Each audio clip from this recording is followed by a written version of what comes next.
This next comic coming to the stage is very funny. Put your hands together for Sam Noorani.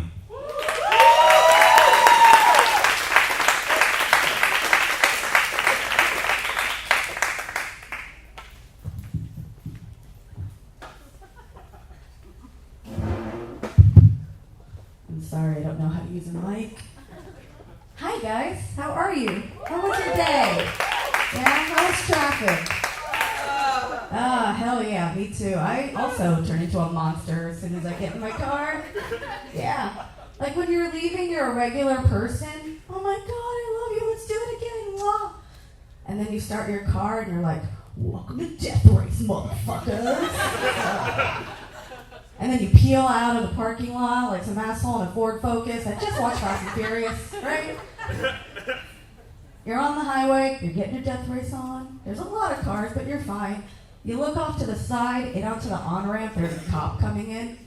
It's not even a secret cop. He's got like the lights and the police sign. Like everybody knows he's a cop, right?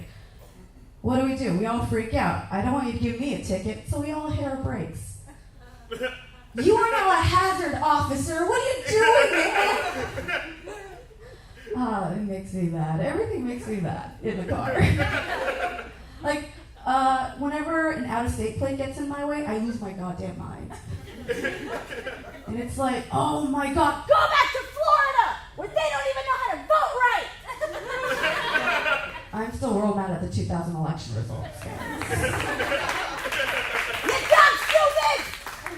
I really gotta learn to let shit go, because if I'm getting mad at out-of-state plates, is this how white nationalists got started? What do I do with that? I don't know. It's not always bad. Sometimes you see cool stuff.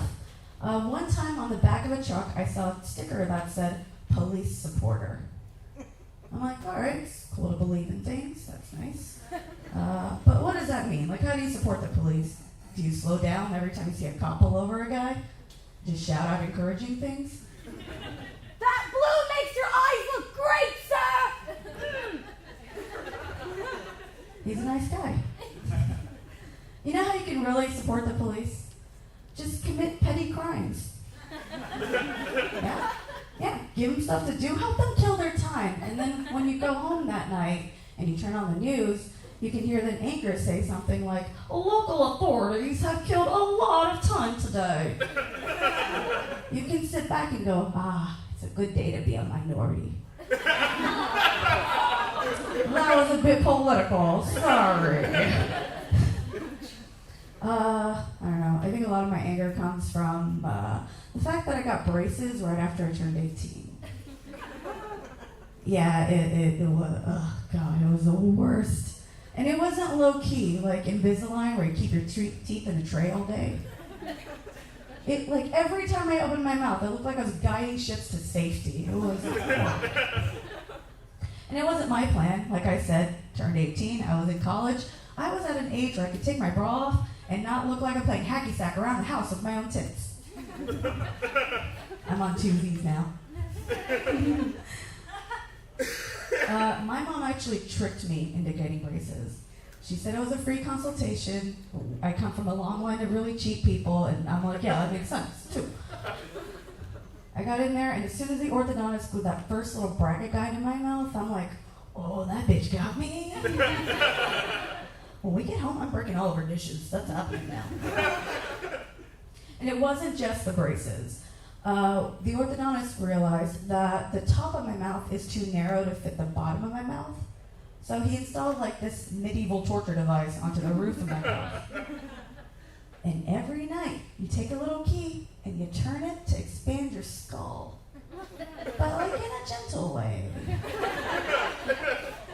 So let's fast forward to when I'm 20. It is now year 2 of 4 in the braces, still. And I managed to start dating this guy. And one night he turns to me and goes, hey, I want a blowjob. From who? Are we breaking elbows happening right now? But he's insistent, and I don't have self-esteem to say no at the time. So it happened. He gets about halfway into my mouth, and I know safety is a big concern for you guys. He was never a choking hazard, so I was always safe.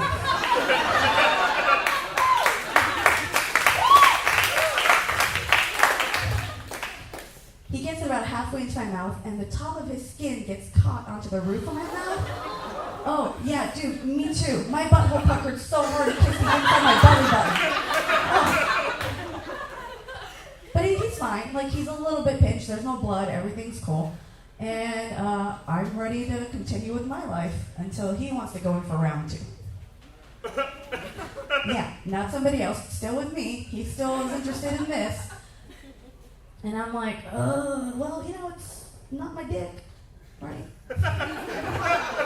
Alright. Second time around, he somehow gets his urethra. That's a dick hole, in case you're not a doctor. Caught onto one of my braces. Yes, like a fish hook. That's exactly right. And all we did was, he freaked out, and then I freaked out, and then he pulled out. There wasn't that much blood, guys. So cleanup was pretty easy. Also, do not feel bad for a guy that made a bad decision twice, all right? That's how it is. But there is a lesson to this story. Do not interfere with your kid's life too much. Follow with me. I got braces because my mom thought that was some version of birth control. But now, there's a handful of guys with real sad dick stories, guys. Don't do that to your kids. All right, thank you so much. I'm Sam.